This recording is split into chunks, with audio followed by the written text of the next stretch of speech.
welcome to this ASATA live session. It's been a little while, I've missed you guys. Today we're talking about the POPIA Act. Don't know that I have missed talking about that, but thankfully we have an expert in the room to help us. We've been talking about POPI for ages, but the reality is that we've got this deadline that's fast looming, and I suppose this is the interest in this webinar as well. I think it's July, but I'm sure that we will hear all about it from our legal eagle and our ASATA counsel, Elizabeth de Stadler, who no doubt you have heard on a webinar with me before. I think, Elizabeth, you've been breathing, eating, sleeping POPIA for the past year and a little bit longer. I'm very interested. Since 2008. Since 2008. Okay, so I shouldn't be bored with it yet. We all need to be paying attention. But before we hop into what Elizabeth is going to be sharing with us today, I would like to hand over to Otto de Vries, who is our CEO and is joining us today. Otto, would you mind giving us a brief welcome before we get into the housekeeping? Yes, certainly. Good afternoon, everyone. Interestingly, I asked Elizabeth, how would you like me to introduce you? And she said, POPIA is coming. Here is Elizabeth. I'd like to try and do a little better than that, if I may. Suffice to say that I am in no way, shape, or form the expert, but in many ways through ASATA has been the conduit of this process for a number of years in collaboration with Elizabeth. And many of you will know that we have been supporting and guiding and informing and training and educating wherever we can over the past couple of years. We always said once it's signed in, that's when we need to be ready. Well, here we are in the midst of a crisis and we have to be ready on this matter as well. And because we all have very little else to do, this seemed to be the perfect time to start getting our businesses ready for the Protection of Personal Information Act that has been signed into law and will require you to now implement a number of very clear processes within your organizations. My only comment to all of you is that whilst I appreciate the fact that it seems like another compliance requirement that is layered into your business operations, at the same time, it is a very useful marketing tool and can certainly be utilized when you're engaging your customers, that they know that when they work with you, the information that they are providing you as a travel agent is protected and looked after on your behalf as they engage with a multitude of suppliers and service providers in order to secure the travel that you are arranging on their behalf. So please try and leverage this as a positive for your business. And with that, I am going to hand you back to Natalia. Suffice to say, guys, stay strong, stay safe. We continuing our very best to assist you all on the various challenges and matters that are becoming a daily chore for us, but it is our chore, and that is why you are members of this association. We will continue to do our very best to look after you and your interests. We wish you well. You are all in our thoughts continuously, and good luck and all the very best from me. Take care. Thanks, Otto. Don't stray too far because we're going to be listening to Elizabeth talk about all things puppy. Right, so you know the drill. If you have a question, I would love for you to throw that into the Q&A folder for me at the bottom of the screen, or you can raise your hand using the non-verbal cue, and I will, depending on how busy we are in the Q&A folder, pull you into the room so that you can ask Elizabeth your question and pull you back out of the room. So if you have a question, put your hand up using the non-verbal cue or throw it into the Q&A for me, not in the chat box, please, because I won't be able to monitor all of it. We are recording the session and we will undertake to give you an FAQ after the fact, so you'll have everything once we're done. So give us a couple of days to get that recording and FAQ out to you guys. Right, Elizabeth, your time has come. Over to you. Okay, have you enabled screen sharing? Awesome. Done. Okie dokie. This is always the moment of truth. And the first thing that I want to say about POPI, compliance is that you always have to be be very aware of the accidental, the accidental data breaches that can happen when you share your screen. Just give me 1 second while I just try and find the right thing before because of course there are too many things open on my You got too many things open on your screen. I do. How many screens have you got? Looks like you've got one to the left of you. 5,000. Fantastic. But anyway, doesn't matter. We're going to do this. Okay. Hey, gotcha. Hopefully you can see my screen now. Overthinking POPIA can see it. No, you should see slides now. Now I see slides. Excellent. Okay, so I thought I would keep I would make the name of this presentation 10 things I hate about Poppy, but then I realized maybe that's not the way to go. So instead we're going to do the slightly more useful 10 things you should be doing right now about Poppy. So the first thing that I want to say, and just to echo what Otto was saying, is it's very important to recognize where we are at the moment. And I always say to people, there is such a thing as Poppy fatigue. I've been working with ASATA for a very long time now, but actually I've been working with Poppy for longer. And I'm very excited about today's webinar because previously I have presented webinars to you about things that I actually don't know all that well. And Poppy I know very, very well. But so I acknowledge there is such a thing as Poppy fatigue, and we had Poppy fatigue even before the pandemic. So during the pandemic, I think it's even worse. It's so bad now that I think it should be recognized as a psychiatric, illness in the DSM-4. And I think the reason why we need to recognize the fact that we are already tired of Poppy is it affects the way in which we think about it. So I want to today just re-energize you a little bit. I'm going to try and do it through injecting a little bit of levity and humor. And I'm going to continuously remind you that this is not the only thing going on in your lives. So here's the sensible stuff that you can do between now and the 1st of July, knowing where we are, in the state of the world, the state of the country, but certainly the state of travel. And one of the things that I want to say that I hope you will find reassuring is that things like the state of travel and the industry and all of these things that we find going on that are out of our control are things that will be taken into account when your compliance is assessed. So the 10 things I want to talk about today are things that you need to do in order to show that you behaved reasonably. And we can talk about how to make that achievable, low budget and without too much what I call complianoscopies, right? So the first thing that I want to say is, people hate compliance. I've used this before, and I think that we have to also recognize that when we speak to our staff about compliance and Poppy compliance, this is not something that is very important to them, and so we need to learn how to make it important.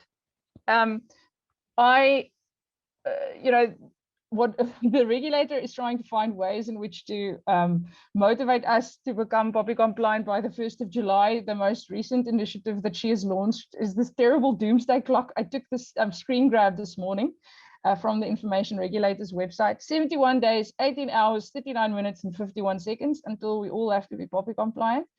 And I also want to talk about just how scared or not scared you should be about that date. Right, so Poppy compliance in general for small businesses and big businesses is a long-term objective.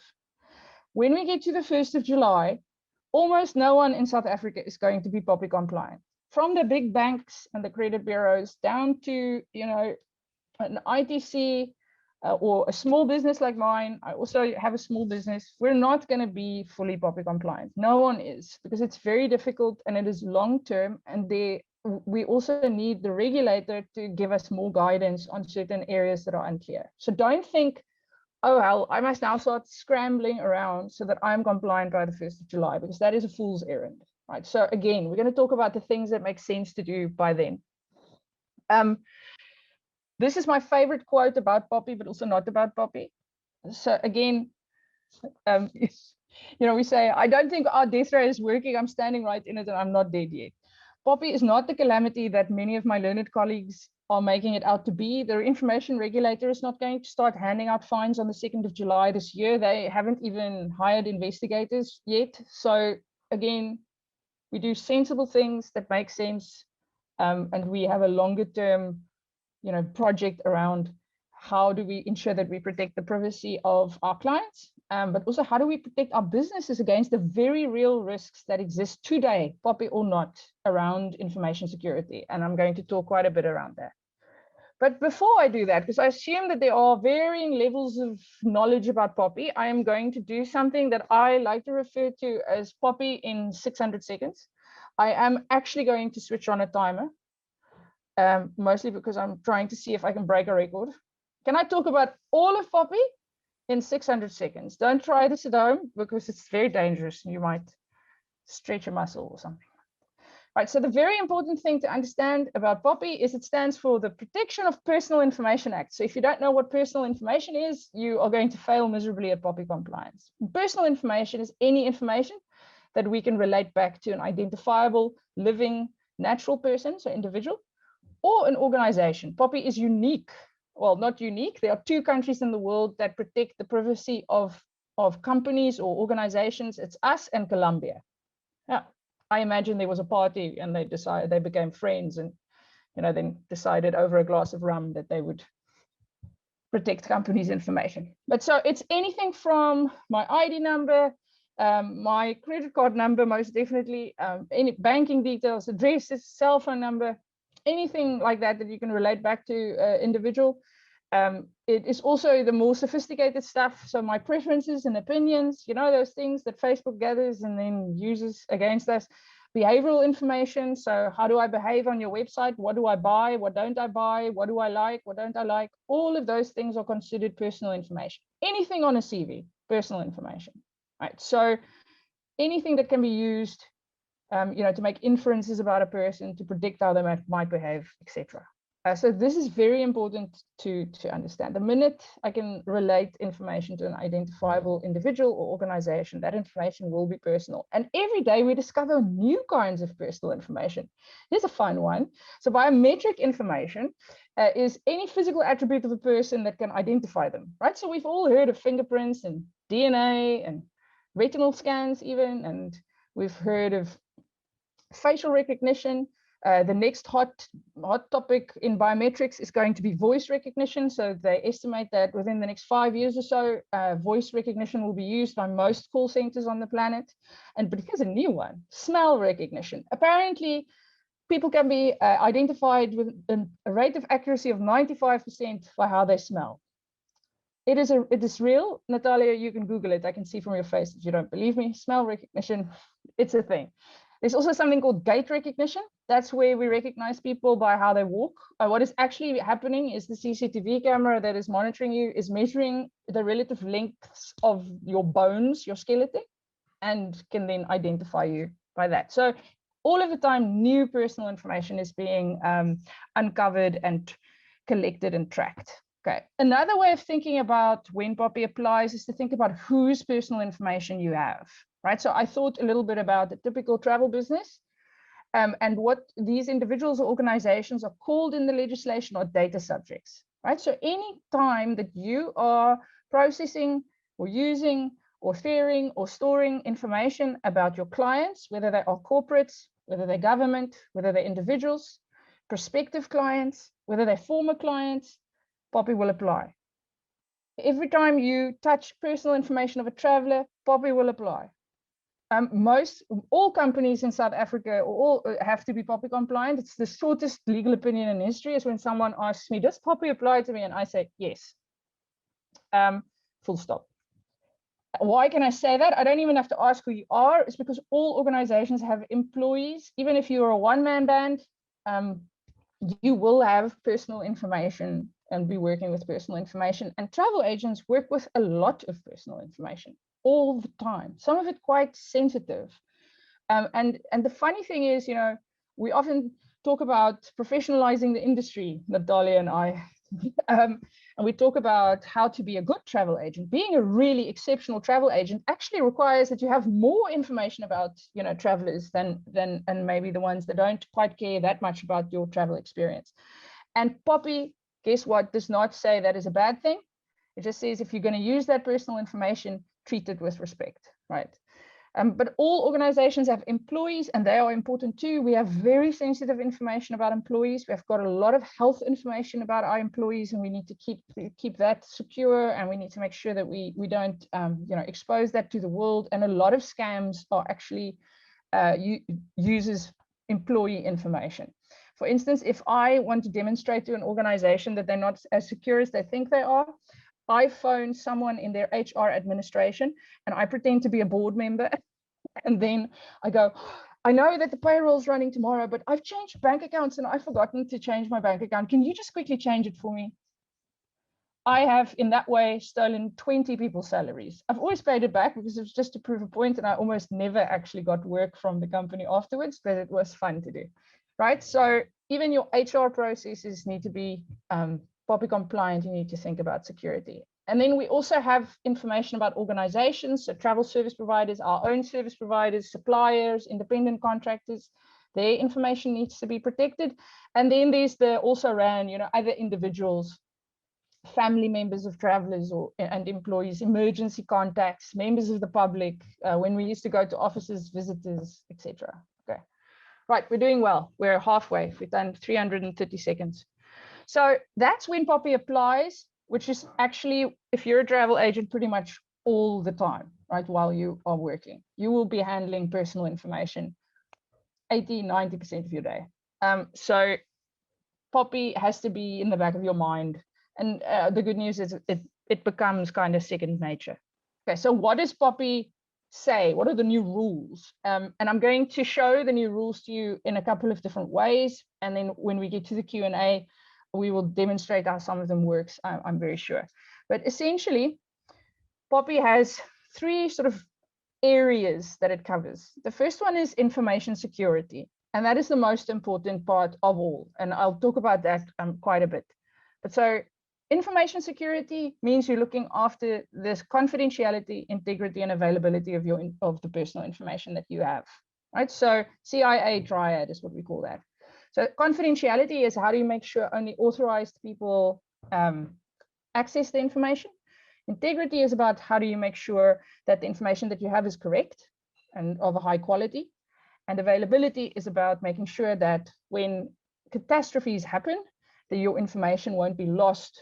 The information that you have about people won't be lost or damaged or inaccessible to you, right? So all three of those are important. A lot of people think POPIA is only about confidentiality, so only about preventing hacking, but it's actually also about information quality, and it's also about making sure that the information that you have and use remains available. Then on the inside there, we've got two other areas. The first one is privacy, right? So privacy is about what information you're allowed to have and what you're allowed to do with it, right? So generally speaking, you're allowed to have any information that you need in order to fulfill your contract with your client, your contract with your employee, your contract with service provider. That information you're allowed to have, you're allowed to use it, you've got a legal basis, you're golden. And then there's other information that you need to collect and have and use because there's legislation that tells you to.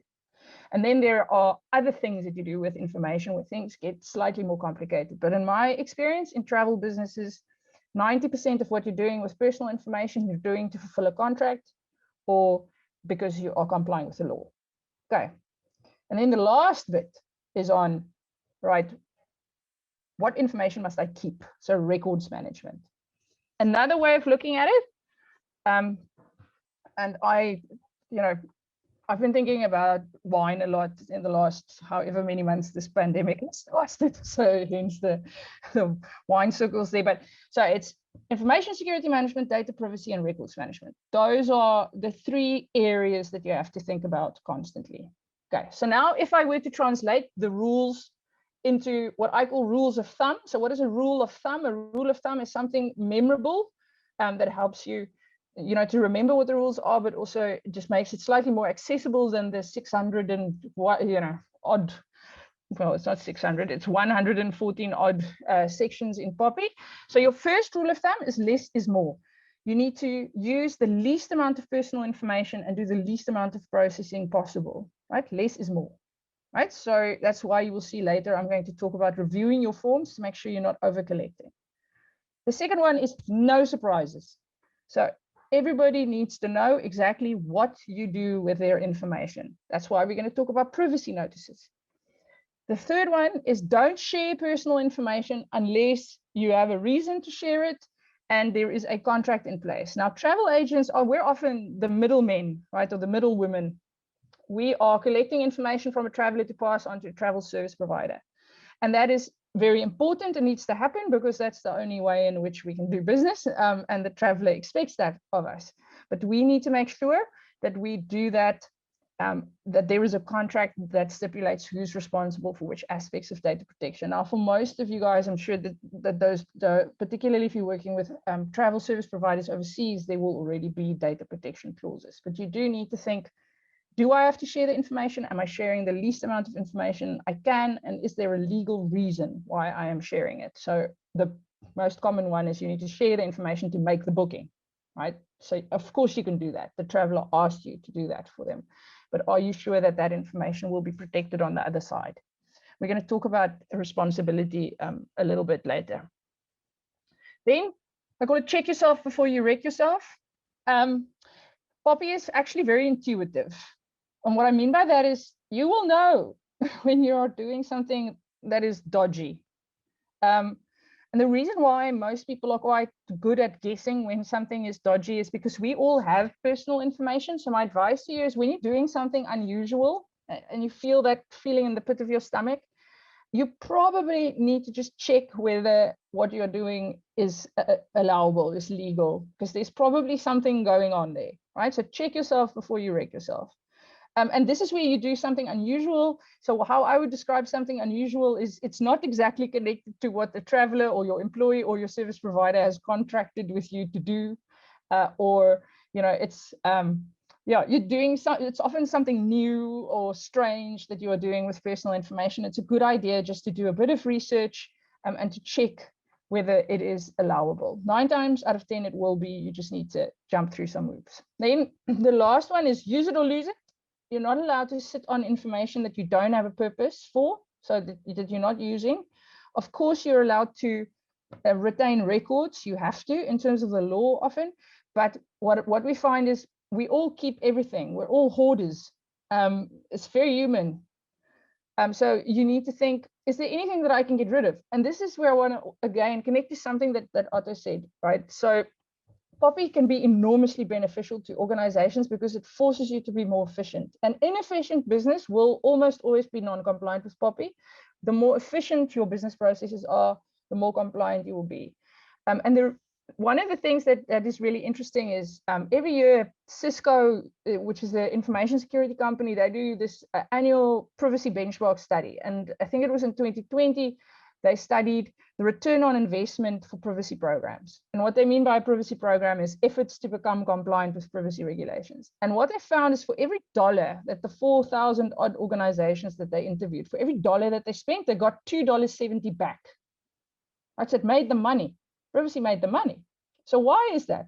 Well, it's because it forces you to be more efficient, which means you stop wasting a lot of time looking for stuff. You stop paying to store copies of information. You can just get more efficient. It gets usually a lot easier for people to just do their jobs if you've got good management of information. And then lastly, if you do decide to get rid of something, you can't just throw it in the bin. You can't just press delete. The delete button on your computer doesn't delete anything. It just hides it. It actually has to be overwritten on your hard drive. Similarly, when you throw something in the bin, 90% of identity theft starts with a piece of paper. There's a whole bunch of criminals, they call themselves dumpster divers, that actually go through garbage to look for pieces of paper with personal information on it. And then I start stressing about every single credit card statement that I've ever thrown in the bin. But that's how it happens. So you can't just throw it away. You need to shred it or pulp it or whatever. You need to think like criminals, what I'm saying. Anybody who wants to join my criminal syndicate that I'm starting next week, you're more than welcome. I think I'm on the wrong side of the law. Well, you're already taking money out of people's bank accounts, so I think you're there. Yeah. We're recording that, and technically that was a cybercrime, but whatever. I'm amongst friends, I'm sure. But the most important thing, guys, if you take nothing out of today, I can tell you a secret. I couldn't care about privacy notices or over collection or any of these things. I mean, you'll be more efficient, but I know the position that a lot of you are in. If you don't have the time or the energy or the budget for anything, just take a look at your information security. And this is incredibly serious. I don't get incredibly serious very often. Particularly in smaller businesses, the risk of that data breaches present to your business are even bigger, right? So this is a piece of information that I got from a Verizon data breach investigations report. There are many of them. IBM does one every year as well. But what I like about this one is they actually studied small businesses.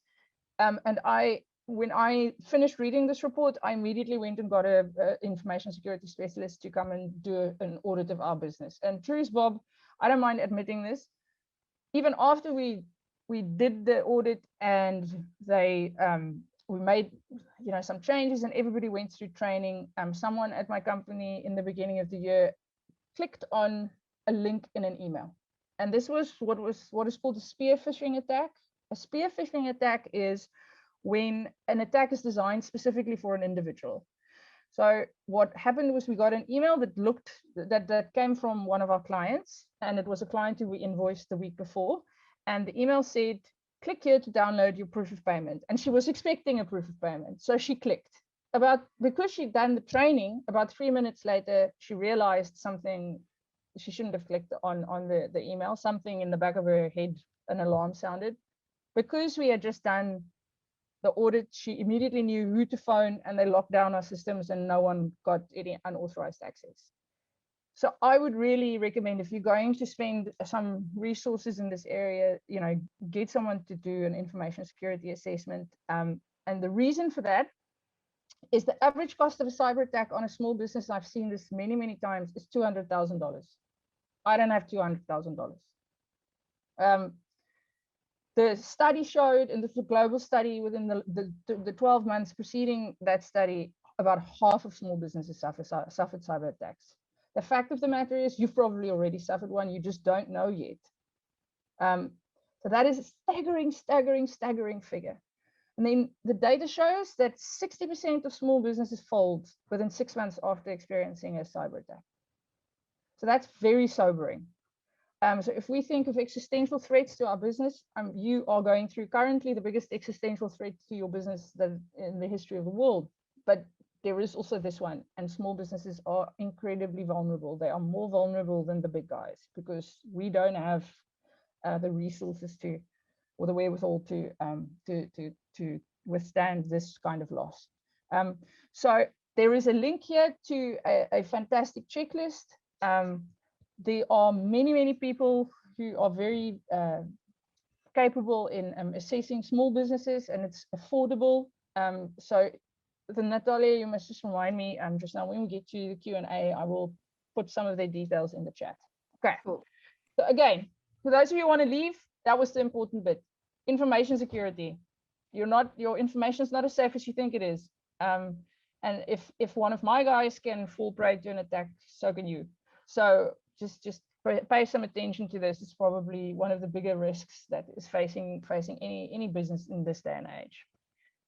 Okay, so one of the main things that travel agents struggle with globally, and POPIA is not a new thing really, it's not even new in South Africa, it was written in 2005, it just took very long to get to this point, is who is responsible for all of this personal information? Because most of the times, you've got the traveler's information and then you pass it on to a travel service provider. So are you responsible, or is it the travel service provider, or what?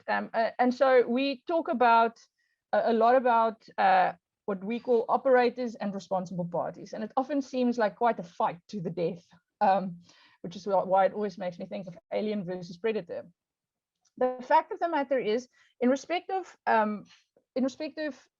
travel agents internationally, the answer to the question, who is responsible? Is it the travel agent, or is it the hotel or the airline or whoever? It's both, right? So obviously you won't be held accountable if a hotel gets breached, but you are responsible to hold up your end of that process, right? So you can't just go, well, the hotel made me collect this information, and so I'm not responsible for it. You do carry some responsibility yourself. So there's a very, very complicated way of determining who is the operator versus who's the responsible party. It really doesn't matter, because when anybody gets breached, there is this fallout. We will give these schematics to you, and as well as a reference to a document that specifically sets it out for travel agents. But just know for the most part, it's all the same. If the information is within your control, certainly your clients will expect you to keep it safe. But it can get a little bit tricky. I would rather in the Q&A answer some specific questions, which I know I will get on accountability. But just know, the general rule is if it is in your control, if you decided to collect information from your client, from your employee, etc., you will be the responsible party, which means that you can be held accountable. Okay, I just wanted to reassure everybody that I've left a lot of time to go over these things again. And to just answer all of your questions. So keep them coming. I can see the chat, lighting up every now and again. But it's a lot easier to answer sort of specific questions than it is to go through the theory. Also, it's very dull, very, very dull. Okay, so I'm going to talk you through 10 things you can totally do between now and the 1st of July. Right, so POPI was actually signed into law in 2013, and then last year, for reasons that the information regulator doesn't even understand, Cyril Ramaphosa decided to trigger the legislation. The effective date was actually last year, 30 June 2020, but we've all had a year to become compliant. So what is the information regulator expecting us to do by the 1st of July?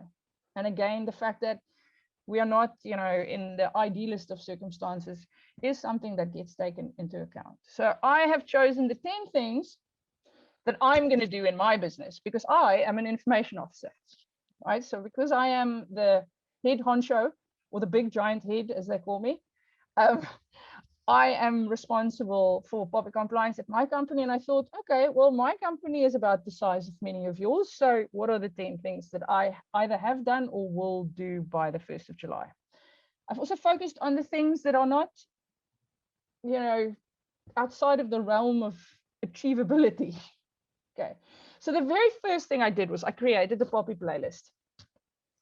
You're more than welcome, for those of you who don't have questions, to contribute to this list. It is growing. I have started one on Spotify and will make it available very soon. There are a number of songs on here that are absolutely apt for, I think, POPI implementation.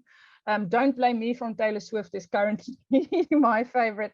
And then I swing wildly doing that one, and I'm Freaking Out by Arizona. But so seriously, try and keep a smile on your face, while you do it. If you must, bite down on a pencil, according to the cognitive scientists. When you smile, things just become a little bit easier. So the first thing that you have to do is just a responsibility of information officers to start something that's called a compliance framework. It's about as dull as it sounds. So what we're going to include in your documentation is a compliance framework. I am giving it away, right? Essentially what it is a policy. It says, well, we do these things. And if we do these things, we're POPI compliant. What I do with my guys, because we're not a massive company, so we don't, it's easier to implement policies, is once a year, we sit down and we talk about the state of the business, generally, not just POPI. I call it governance day. There's also wine. And what we do is we talk through, for the POPI stuff, we talk through everything that we do with personal information, and are there ways in which we can do it better? Are we still complying with all of these lovely principles that we will give to you? Is there anything that has changed? Do we have all of the right contracts in place? And we just take that day to do, you can call it admin if you like. And I've never been sorry that we did that, because every time we do that, we identify something that puts the business at risk and we quickly solve it. It's also, you can make it about efficiency if you like. Is there anything we can do better? Just better usually is more compliant. Okay, right. So that is what I do. And this is still part of this sort of compliance framework, is check that you comply. A lot of people take these principles and then they email it to everybody and then they're done, right? That unfortunately will not be enough. So what I suggest for small to medium-sized businesses is sit everybody down. POPI compliance is not about a checklist. There is no checklist because it's principles-based. It's usually about a conversation. And I promise you, you will find something that needs fixing and that will decrease your risk. Also, just make sure that you've got a handle on what it is that you do. I know that sounds weird, right? But do you know how, particularly if you're not just on your own, if you've got a business and people around you, do you know how they do stuff? It's always better to have an agreed, and you can call them SOPs, standard operating procedures, always better to have an agreed way of doing things. And it's the same with POPI. So if you list all of the activities that you perform that involves personal information, do you have a standard way of performing them? And if you don't, should you? Probably. And then you can check whether the principles in your compliance framework are incorporated there. So talk through the policies. Don't just expect people to read them. People do not read policies. Talk them through it and see what you're doing wrong. And then make decisions. So decide, okay, this is important to fix and we will do it by such a time. So this is one of the things that the regulator expects, is that you would at least have done this sitting down exercise and you have a list of things that need to be fixed and you've got a plan. And what do you base that plan on? Time, the resources or money that you have available. If you can show that you made a rational decision when you were making your plans, you will be okay. And the regulator has said this many times, is you need to have done this sort of initial assessment and you need to have a plan by when you're going to fix things if they are wrong. And then we call it keeping a POPI journal. Or some people call it a POPI diary. And then I imagine, dear POPI diary, today we write down your decisions and your reasons for making them, because you might be called on to defend them in the future. And I don't know about you, but I can't remember what I had for breakfast. So you need to have a record of this day that you spent together and talk through everything and decisions that you made, etc. Okay. Right, so that was number 2. Number 1, playlist. Number 2, sit everybody down and talk through the principles that we're going to put in the FAQ for you. Then, register your information officer. I freaking hate this. So there is a form already on the information regulators website, and all information officers, the information officer will automatically be the head of your organization. So your chief executive, or if you are a one-man band, it's you. Everybody, for reasons passing understanding, have to register. I think this is silly, but it's also just a silly thing to get caught out on, right? So I'm like, let's not get caught on the knucklehead stuff, right? So the first thing the regulator is going to check is if someone lays a complaint against you or something, did you register your information officer? If you didn't, that's going to be a very difficult thing to defend, right? Boom, you're in breach of POPI. So this is just a silly thing. You can do it. It's a form you have to fill in. You will see on the form, it asks for the information officer, and then it asks you whether you've got designated deputy information officers. I am not going to have a deputy information officer. I only employ 8 people, so it doesn't make sense to have a deputy as well. But if you are in a large organization or you want someone to do the actual job for you of becoming POPI compliant, do appoint a deputy, and then their information goes on the form as well. Okay. You can't do it today. You must do it from the 1st of May. So the regulator went, everybody register, but not now. Right, so 1st of May, which is around the corner anyway. Okay, then the next thing is, so if you think about it, if you use personal information, there's always a form, right? So it's a form that someone fills in, or whether it's just a list of questions that you know you need to ask your client or your employee when they start working. Have a look and think, do I need all of this information? I have never found a form that I couldn't reduce. And long forms are just unnecessary.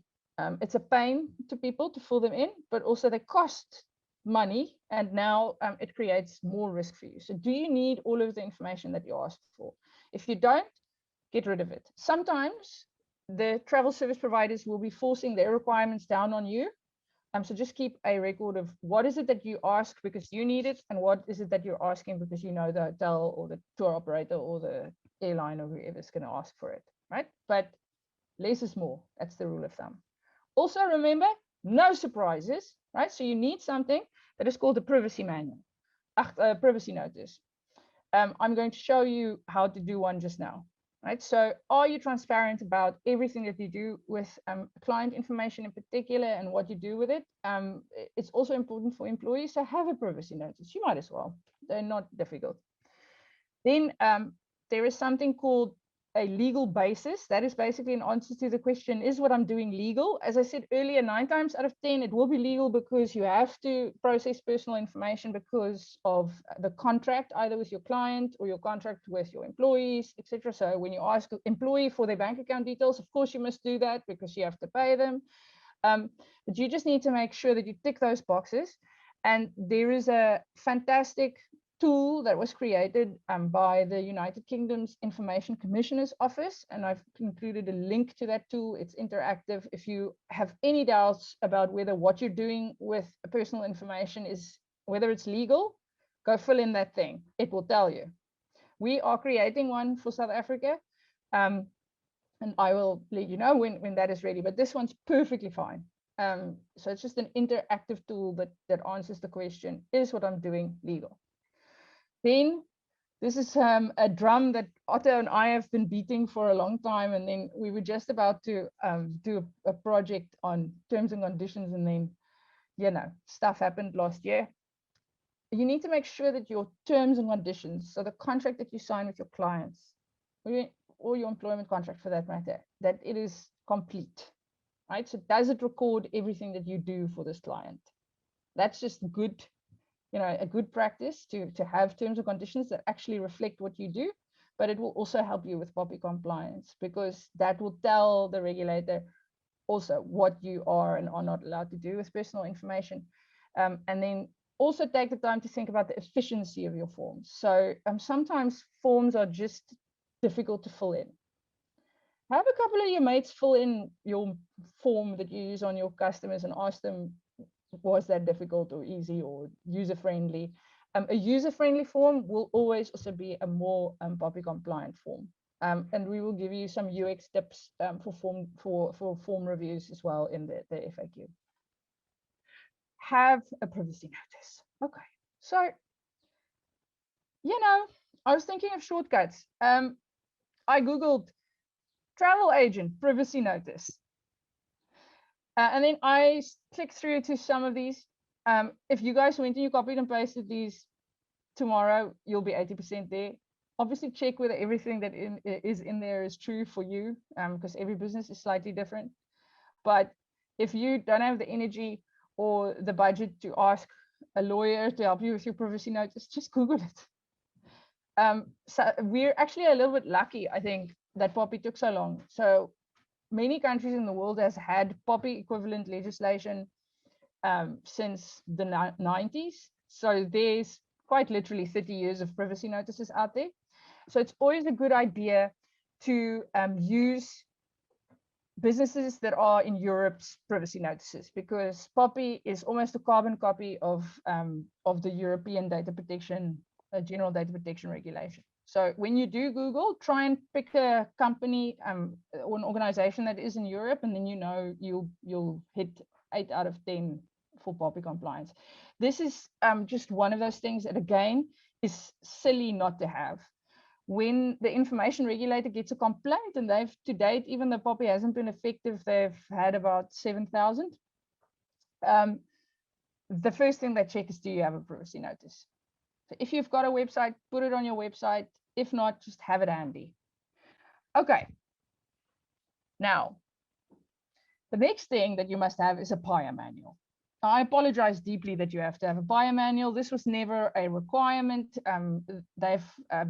For smaller businesses, they have been postponing us having to have POPIA manuals for many years, but that final postponement runs out on the 30th of June, so you must have a POPIA manual.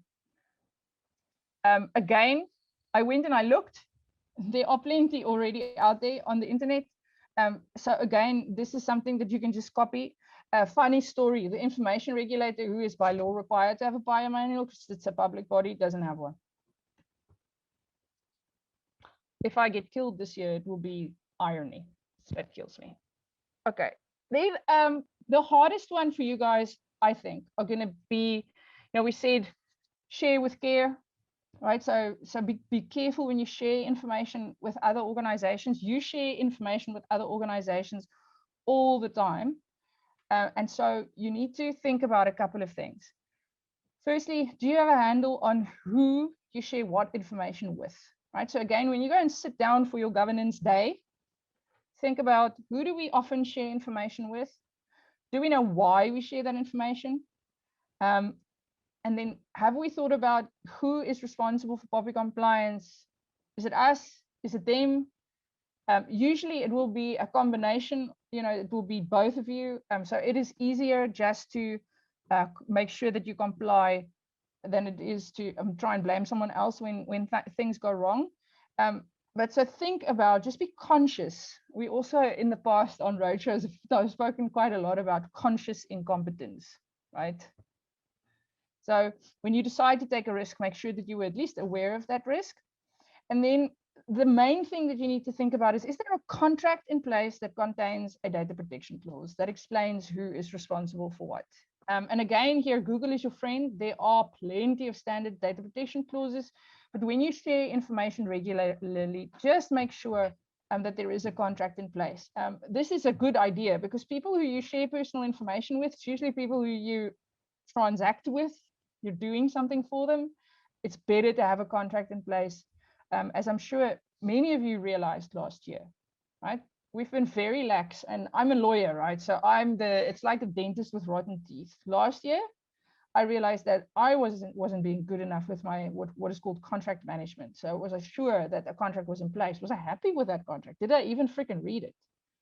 Last year, I think all of us spent time looking at contracts, wishing that there was something in there that could have protected us against, the fallout from COVID. So this is another good opportunity. Just make sure that everybody who you're in a relationship with, that you've got a contract that sets out the expectations of each party, and now include questions around, okay, who's making sure this information is secure? Who's making sure that we're collecting the right information? Who's looking after how we share the information? Okay. And then the last thing to ask yourself is, does the data subject, so your client, your employee, know that you are sharing the information? Often when people complain, it's about information sharing. It makes us all very uncomfortable. Remember what happened, I think it was in February, when WhatsApp sent out a very bad bit of comms. I don't know, Nat, if you looked at it and went, oh, you could have avoided all that. WhatsApp scared the hell out of all of its users by saying, we are going to share your personal information with Facebook. And then the complaints, the avalanche of complaints was so bad that WhatsApp actually suspended that decision. This also led to one of my proudest moments as a South African, when our information regulator, and she's got a lot of nerve, right? She wrote to WhatsApp and said, you need prior authorization before you can share any South African's information with Facebook. And also, if you can make an exception for Europeans, why are you ignoring Africans that have equally strict privacy regulations? Which I thought was like, yay, fantastic. If I was working at Facebook South Africa, I probably would have had a different reaction. But right, sharing is a very high risk moment, and you need to make sure that everybody understands that the information is going to be shared, who's going to be responsible for it along the way. And 9 times out of 10, they know that it's going to be shared. I mean, when someone uses a travel agent to book a hotel or a flight, we know you're going to share our information with the airline and with the hotel, but we like to think that both parties to that transaction will look after that information. And people are starting to care deeply about this. There's another interesting survey. It's called the Consumer Privacy Survey that gets done annually. And I've been looking at that thing for the past 10 years. And so 10 years ago, universally, people would say, my privacy is incredibly important to me. And then when you start asking them questions around whether they would actually leave a service provider because their privacy wasn't being respected, they would say, no, it's too much trouble. That changed about 2 years ago. So now, about 29% of all consumers qualify them or see themselves as something that is called a privacy active. So for those of you who are interested in marketing, this is very interesting because it's essentially a new market segment. A privacy active is a person who not only says that they care about their privacy, but have already left a service provider because they weren't happy with their data sharing or data use policies. 29% of people have already left because they were uncomfortable. Let that sink in. Okay, so you can view that negatively. You can see it as, okay, so 29% of people are being unreasonable or whatever the case may be, or you can see it as an opportunity. So again, to Otto's earlier point, Poppy, part of that sort of $2.70 that you can get back is increases in customer loyalty, right? All of the studies show that. So think to yourself, okay, if I know, and by the way, these privacy actives are exactly the clients that travel businesses want. They tend to be on the younger side. They tend to be young professionals. They tend to be highly active on all kinds of social media. They early tech adopters, and they do a lot of their transacting online. So think, how can I make my business actually appeal to these privacy actives, right? Because something, for instance, to think about is, I know just from conversations, there are still many of you who make photocopies of cards, for instance. Just in my business, obviously we're hyper paranoid.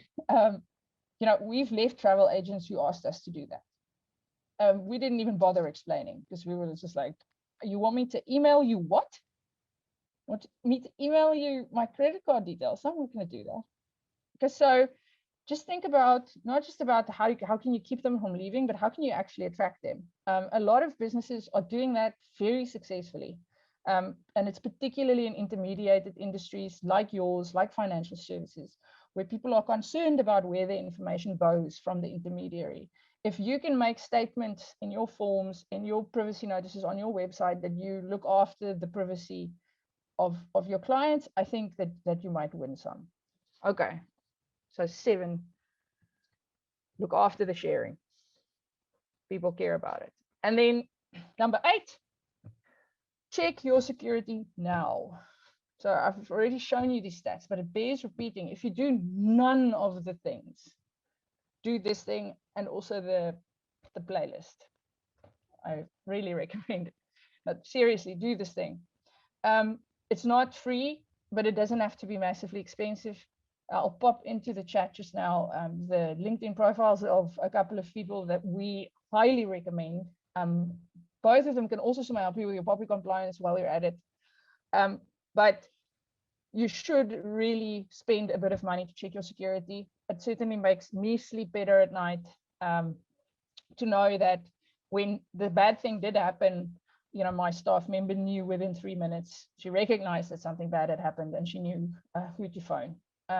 So that is the main benefit actually of also having an assessment, is you have someone who you can call when the inevitable happens.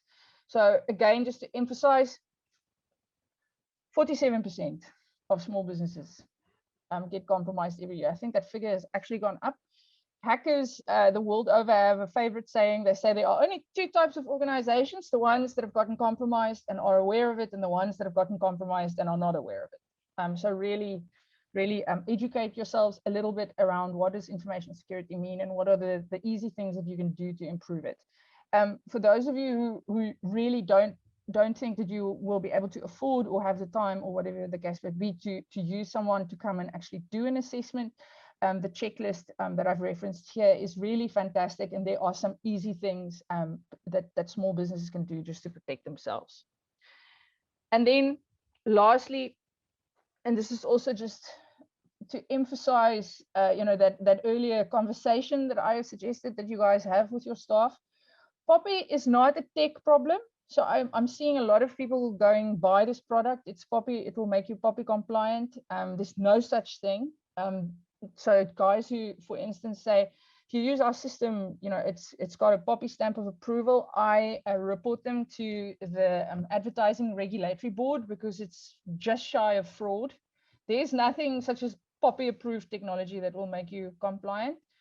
POPIA itself recognizes that POPIA is a people problem, which means that a lot of this solution is training and information. Most of your employees are not going to do bad things on purpose. They're not going to act out of malice. Most of them are not acting, you know, doing things because they are stupid, although we do like to call people that or think that. Most people do silly things just because of a lack of information, or they've had training, but it was too long ago. It's not something that is often spoken about in your business. So change that and make it something that is part of your sort of management routine, to talk about how you handle information. What is okay? What is not okay? If something bad has happened, Do you talk about it afterwards to make sure that everybody knows that a bad thing happened and this is how we're going to prevent it from happening in future? That is incredibly important, because that is how people learn. And there's no need for this to be an expensive, burdensome exercise. All I'm talking about is, if you've got regular time that you spend on sort of management activities in your business, just create another little agenda point for yourself. Think about information management. Make it something that is part of a conscious way of managing your business. It will have so many benefits for you in the shape of efficiency and cost saving, and you'll be quicker in closing your sales and fewer sales delays. There are many positives that can come from just being conscious about it. And then number 10, super important, and then we're going to debate things. Decide how you're going to pronounce POPI. Okay, right, so there are a couple of options. I say POPI. In the business, it's a very small business. There are about 5 of us in the POPI industry. That is known as a recognition of the fact that you've been at it for longer than a decade, because that's what it was called when it was being drafted. Then the information regulator was appointed, and she said, she said, sounds like a POPI. We can't call it that. We must call it POPIA. Now, for those of you who don't know me, just when a person in authority tells me to do something, I shall do exactly the opposite. So I refuse to call it POPIA, but if you want to curry favor with the regulator, call it that. In Pretoria, mostly, it's called POPI. Then there are also, it's a growing number of people calling it a Popeye. No. That's a little man who eats spinach and then gets really strong. But most importantly, just pick one. And I say all of this just in an effort to make all of this bearable for everybody. But it is just as important, as becoming compliant is to sound compliant, right? Or to look compliant with this legislation.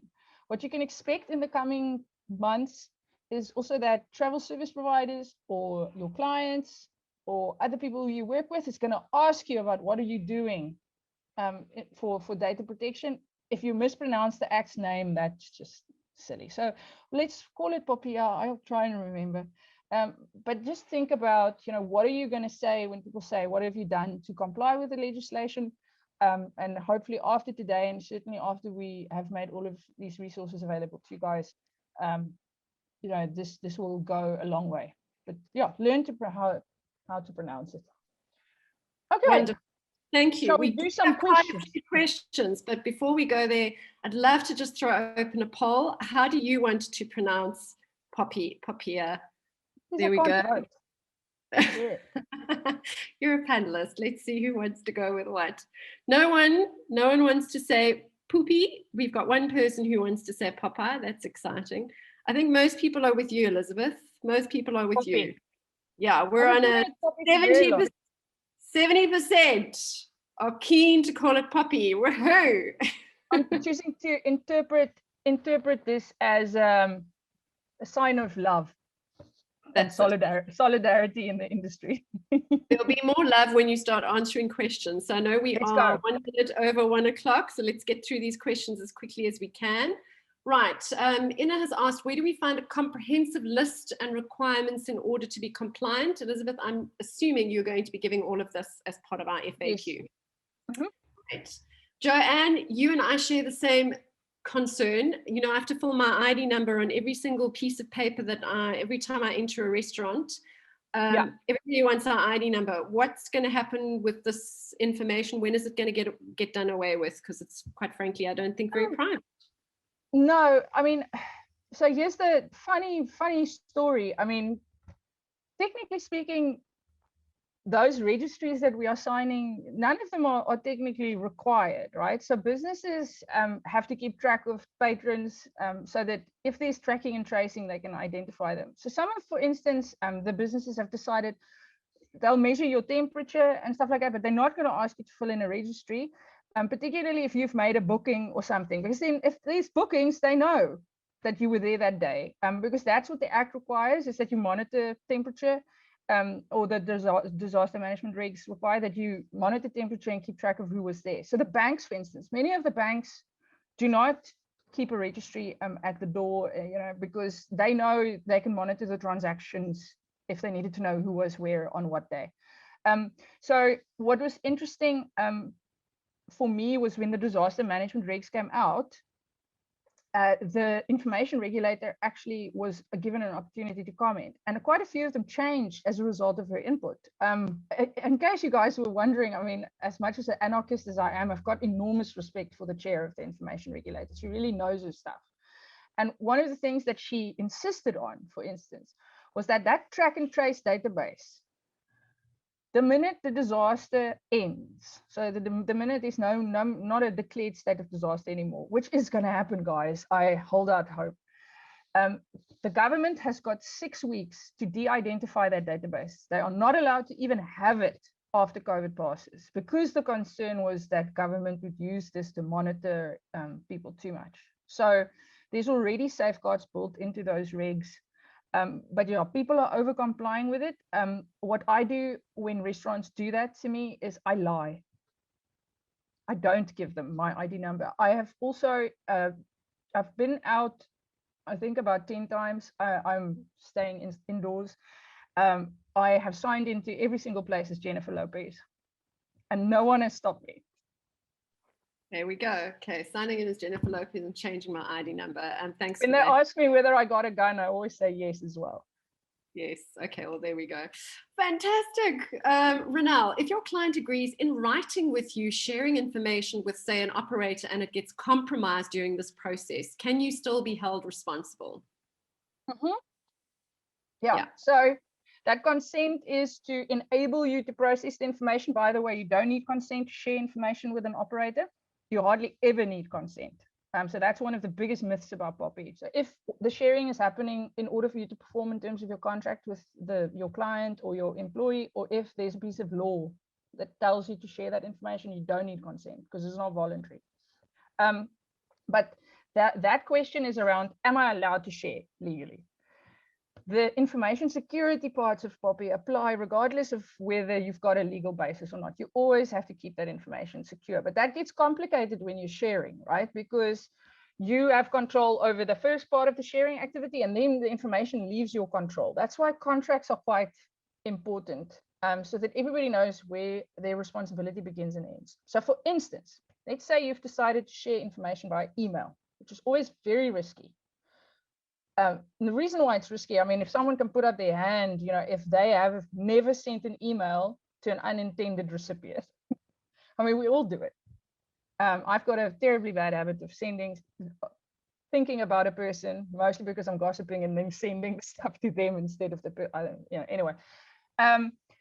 Let's say you attach a database. This is a true story of a client of mine of 20,000 entries to an email, and you send it to the incorrect person. That's a data breach, whether you had their permission or not.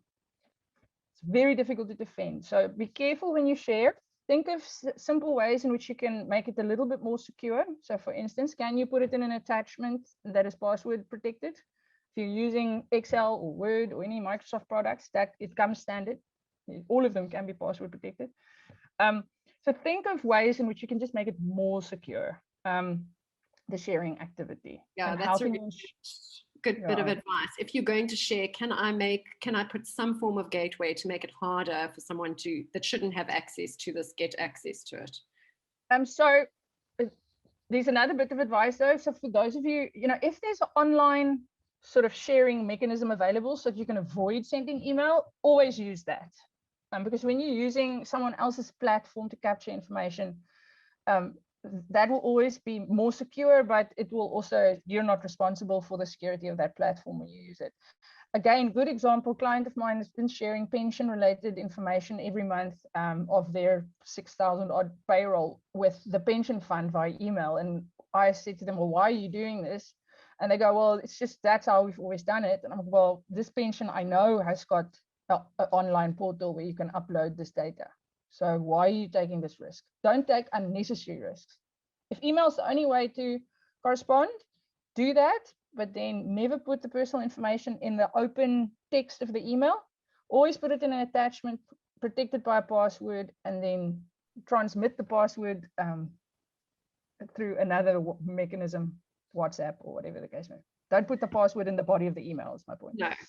Okay, got 2 questions around PCI DSS. So Kamal said, does the security check that we do for PCI DSS comply for the cybersecurity check? Let's start with that one. So PCI DSS is, for those of you who don't know, that's the security standard for the payment card industry. The difficulty with PCI DSS assessments is sometimes they're very limited in their scope, right? So they are only checking whether you've got unmasked credit card data, that is, or that your credit card data is secure. So POPI is tricky because it's not just about digital information, it's also about the paper information. It's also not just about information that's captured in systems. It's about all of the information on your hard drive, etc. So you need to do an information security assessment that's slightly broader than your typical PCI DSS audit. It is possible that when you made the decision to get audited for PCI DSS, you decided to do a general audit. If that is the case, then it should suffice. POPI doesn't say exactly what you need to do for security. It says that you must employ satisfactory operational and technical measures. What is satisfactory will depend on your size. It will depend on what information you have. But these audits are generally done according to, there are about 20 standards for best practice that these guys use, and POPI will accept any of them. But you need to think, okay, that might cover just the technical aspects, but have you covered the people? Because you can have the best firewalls and systems and things. If your employees are still using 1, 2, 3, 4, 5, 6 as a password, you're not secure. Or if your employees are using phones to do their jobs, but their phones are not up to date with software, you're not secure. So you need to not just think in terms of technical security, you need to think also in terms of operational security of people. Yeah, Mandy said, my company is registered on the PCI PCI compliance. Do I need to be registered there once we register for POPI? Those two things are completely separate. So I'd say the payment card industry came up with that standard, and that is a requirement for them to process your transactions. POPI sits way above that. Yes. So it is a good question though, because sometimes what you'll find is there's either legislation that applies to you that you might think, okay, but POPI already covers this. POPI is intended as umbrella legislation, so it applies on top of everything else. So the information regulator often has to work together with other regulators, for instance, as well. So yeah, POPI is almost like the constitution for information. Yeah, that makes a lot of sense. Would CCCF be POPI compliant? Would CCCF be POPI compliant? CCCF. It's this credit card charge form that we have in the travel industry. No, I can't answer that question. Okay, that's fine. We'll get an example. So guys, there will be questions that I can't answer. I respect you too much to guess. So those questions we'll keep a note of, and I will have a look. Okay, perfect. Someone sends me an example of that, then I can tell you. Okay, there is a lot of talk. Yeah, and BT's right. CCCFs are falling away, so it's probably going to be moot anyway. But we'll find the answer. Let's not do unnecessary things. I'm incredibly lazy. Okay, fine. There is a lot of talk about protection, but no mention on how the data should be protected to make you compliant. Are there regulations to follow that state how, what protection and security must be implemented? So again, POPI is principle-based legislation, so it won't ever tell you how to do a thing, which is really frustrating, but actually makes life a lot easier. Because imagine if POPI said, well, everybody must comply with ISO 27001, which is an international security standard, appropriate for a bank, appropriate for a one-man show, not so much, right? So because POPI applies to every single business in the country, what they had to do was adopt certain principles. So there's, for instance, if you go and look at the sections on information security, what it basically says is you must manage risk, right? Which is you must do stuff to identify the risk, then you must do stuff to address those risks, you must do stuff to make sure that they don't happen again, lather, rinse, repeat, right? And then it says, the information regulator will look at what is best practice in your industry, right? So if you belong, for instance, to highly regulated industries, generally speaking, the standards are quite high. Now, we're not in a highly regulated industry. It's not to say that we can get away with lower standards. It just means we've got more freedom to decide which standard works for us. Now, the one that I've given you the link to, and I'll also copy and paste the link into quickly into the chat, is a very good checklist for all of the things you should consider when you think, am I POPI compliant? Am I secure enough? But a lot of it will depend on your size, your budget, how much information you have, how sensitive that information is. So, you know, here again, I would say Google is your friend. If you go and look at, for instance, you know, what is suggested for small businesses in other parts of the world, particularly in Europe, what is suggested, you know, in other parts of the world for travel agents specifically, you'll be fine. Just document how you made that decision. Because I'm telling you now, the information regulator is also Googling. So that's why I Google a lot, is to see, okay, what are they going to think is best practice? Google is your master. There we go. Cheryl, in order to store and protect the information we have, can we use CRM systems such as Zoho CRM, which is based overseas? Would that be acceptable for use in South Africa? Same train of thought. And I know this MailChimp, which we use, is that acceptable for use in South Africa? MailChimp is an interesting one. Don't say it. They just got a, okay, so there was a decision, I can't remember in which European country, that said that MailChimp is not adequate for GDPR purposes, and POPI is based on GDPR standards. Okay, so what is important is when you use cloud-based services, so for instance, my company uses Microsoft, is to go and look where the servers are housed. Usually, because again, none of this is new. Lots of countries have had this for multiple decades.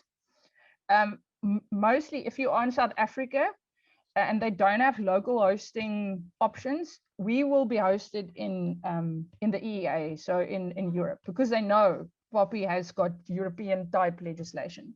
So that should be the default, but just check, right? Why do I say that? So what POPI says is if you want to host information overseas or send information trans-border, you can do that as long as either the country or the specific foreign company has adequate adequate data protection regulations in place.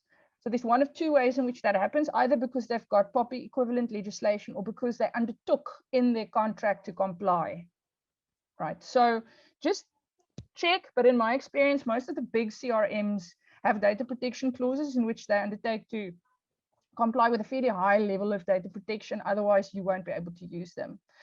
If there is a local hosting option, take it, unless it comes with serious disadvantages, because that's a lot simpler. So we're seeing a return to sort of local hosting.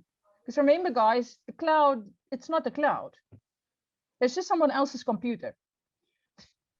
Yes, absolutely. I am conscious that it is 1:15. Elizabeth, I'm going to suggest we let your schedule dictate. Anybody who wants to hop off can hop off the webinar, but No, Elizabeth, I'm still booked. How much time I'm good. I've got lots of time. Okay, let's go through. We've got quite a lot of questions and I would like to give everybody as much value as possible. If you do have a question, throw it into the Q&A folder for me, please. Silvana, we have an emergency phone. Clients miss the flight and call us and not the agent. How do we confirm this, the actual person calling, and share to assist them? Also, we keep records for a repeat client. Can this info be shared again 3 years later, as the information could be different, or they might have a different partner then? So Silvana is calling from a wholesaler. Okay, so identity verification over the phone is always tricky. So what you need to just train your guys on is how to recognize someone like me.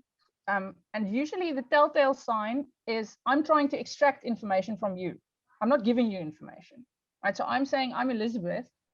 Can you quickly tell me what ID number of mine do you have, right? As opposed to then the right response from someone who's trained on spotting, you know, stuff. People like you.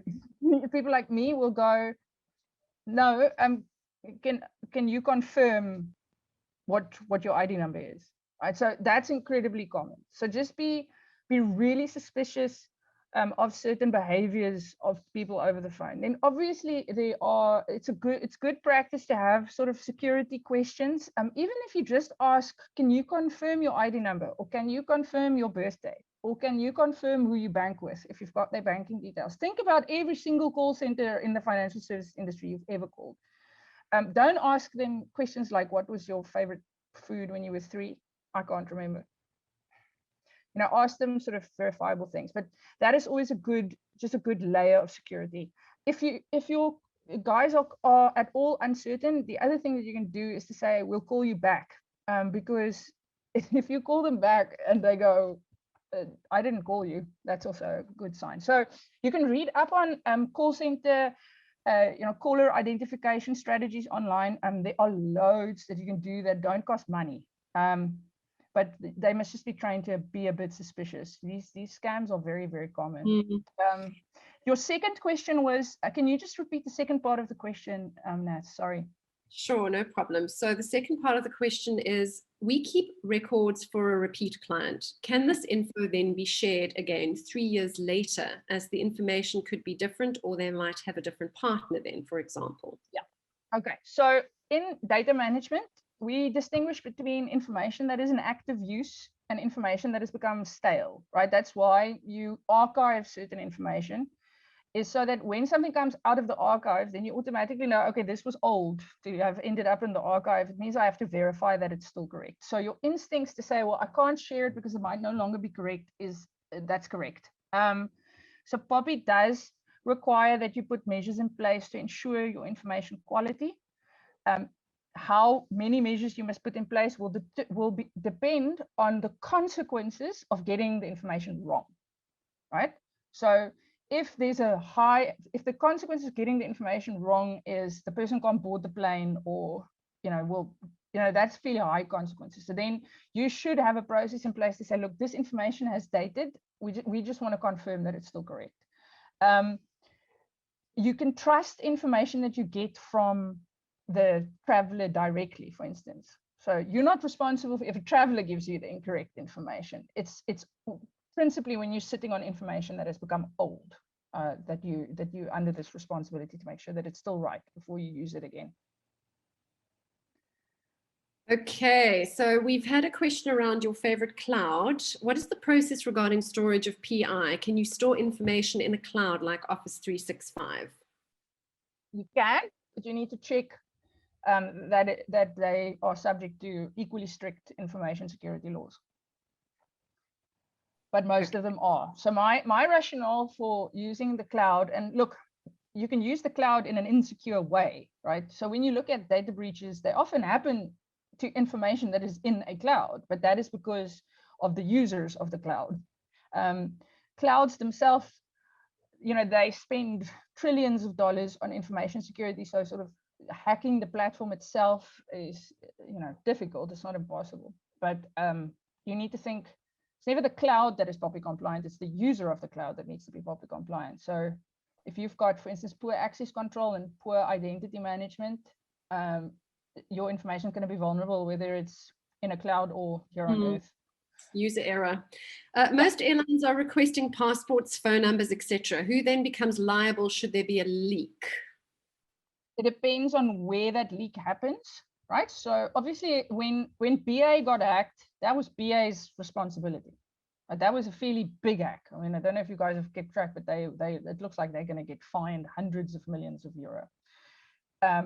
So, and that was someone put up a spoof BA website, right? So how this would work is, when you are in a relationship like that, where you are passing on information between two responsible parties, you're responsible for the things that you can control. That's the rule for information security. Once it leaves your control, obviously you're not responsible. So you're responsible for things that you can control. The most typical sharing breaches that we see is email went to incorrect recipient. And it's a very difficult one to justify. It's obviously, if it's just one person's information that was in the email, that's not so bad. But if you guys are sending a lot of personal information of multiple people in batches, then you need to rethink email. Secure transfer protocols are increasingly affordable and easy to use. Then I would speak to the airline to say, is there not a more secure way in which we can do this? If they then say no, then it's there, then you've shifted responsibility. You see what I did there? Yeah, good one. What about traditional reservation forms supplied by, for example, tour operators? Surely these should be returned with a password to the supplier. So that speaks to your attachment email suggestion. Okay. Yeah, look, the level of compliance is not very high. Those forms are often very old. So when you are put in a situation where someone else's non-compliance is making you uncomfortable, ask them, is this POPI compliant? So displace, when you're if you're an intermediary, always try and displace the responsibility, saying, can you confirm that this is okay? That you need all of this information. Just ask them. And then you'll... I think I know the answer to this next question. Would ITCs be required to register themselves individually and to take care of their own compliance? Yes. Mm-hmm. Yeah, unless, no, there's no unless. There's no unless. You said it right at the start. Everybody. It applies to everyone. Okay. With all of us working at home, and we work with creating passenger profiles for the corporates, which means that the consultant sends all the information to me and I build the profile, then the booking is made. But it is not hard form, it is on email because we aren't in an office. So the client emails the consultant emails me. How am I to destroy this information once I have created a profile? Okay. With email, there's no easy answer to this. That's one of the reasons why we despise email, right? So do you have to use email? Is there not? So with POPI, we think, when I come up to a problem, I go, how might we do this thing without email? Right. So that will depend on the IT infrastructure that you use. So for instance, if you use Office 365, there's no freaking reason for email. So for instance, we use Teams and SharePoint, to share all information. I don't receive email from anybody internal to my company, and that's why we talk about information management, right? So information management is to think is the sort of central tenet to that is, how might we capture this information in one place, and then everybody who needs it accesses it there, right? So you need to start thinking what if there's a disaster that means that we can never use email again? Use your COVID experience, your COVID problem solving experience. There are many ways. You just need to think about it, because once you've emailed stuff, there's anything from 4 to 150 copies made along the way, and it's impossible to destroy. It's a fool's errand. What about when transferring information from an agent to a supplier? Could one use WeTransfer instead of using email, for example? Yeah, so I use WeTransfer quite often. You do need to just check the terms and conditions. So because some of these things are more secure than others. So WeTransfer, last time I checked, so we're coming up on governance week, so I will go and check their T's and C's again. WeTransfer does not actually store any of that information. Last time I checked, so it's a fairly good way of transferring information. And I suppose Google Drive would be a similar scenario in terms of keeping information and sharing links from Google Drive directly from Google Drive. Yeah, the problem that I find sometimes with Google Drive is they've made it too easy to share. So you have to just think carefully, like who can share what with whom, so that you make sure that there isn't sort of too much sharing. Yeah. It's one of the reasons why I prefer Microsoft. I prefer using SharePoint. SharePoint, yeah, I know. SharePoint is a bit of a pain. If the person I know it's not nice for collaborating. No. But then you can make a decision, for instance, to say that we're not going to use Google Drive for personal information. We're going to use it for collaboration on creative stuff. Okay, so the client also sends us a credit card number on email or WhatsApp. A ticket is issued, and then our admin has to have the card details to load onto QuickTrav. I normally send the CVV on WhatsApp or SMS and the expiry on WhatsApp or SMS. How are we supposed to work otherwise due to the circumstances we are all in? Look, so I have to say, full disclosure, I'm not a PCI expert. So I'm going to assume that you're allowed to do what you just described in terms of the payment card industry standards. Again, yeah, that's a difficult one. You have to obviously work, right? So you have to show that whatever option you chose was the most secure option that you could choose. When people start telling me that they're using SMS or WhatsApp, I get nervous, because that's generally speaking your personal WhatsApp or your personal, cell phone account. So if you are working for an organization, you should use technology that is controlled by that organization. Otherwise, that's more of a record keeping thing than anything else, because your organization will also not have access to your WhatsApp. Also, what happens if something happens to you? So just think in terms of availability of information as well. But if there is no other way of sharing that information in a more secure manner, there's no app, there's no anything that you can use, and I would have to do research to check that. I'm fairly certain that there are probably applications that you could use that would be more secure than doing it via SMS, for instance. I worry about SMS because how regularly do you delete all your SMSs? And also then the credit card details sits with the MNO. There's a reason why banks say we will never ask for your credit card details. That tells me that is what you described now as problematic, not because of POPI. Yeah. Okay, it is 1 minute out from past. I think let's call it. Lots of great questions. Thanks, everybody. And hopefully you learned as much as I did today. That was really great. You've taken a subject that I thought was going to be incredibly dry, and it's the first of 3 webinars that I have to do around POPI. So thank you for that as a great introductory webinar. We have recorded it. We will release the FAQs as well, so that you've got access to that, guys. And thank you, Elizabeth, for demystifying POPI. I'm going to go and find all the stories, or at least all the songs, for my POPI playlist. And I'll let you know the issues. Thanks, everyone, for joining us, and have a lekker Wednesday afternoon. Good to see you guys. Cheers, everyone. Cheers. Bye.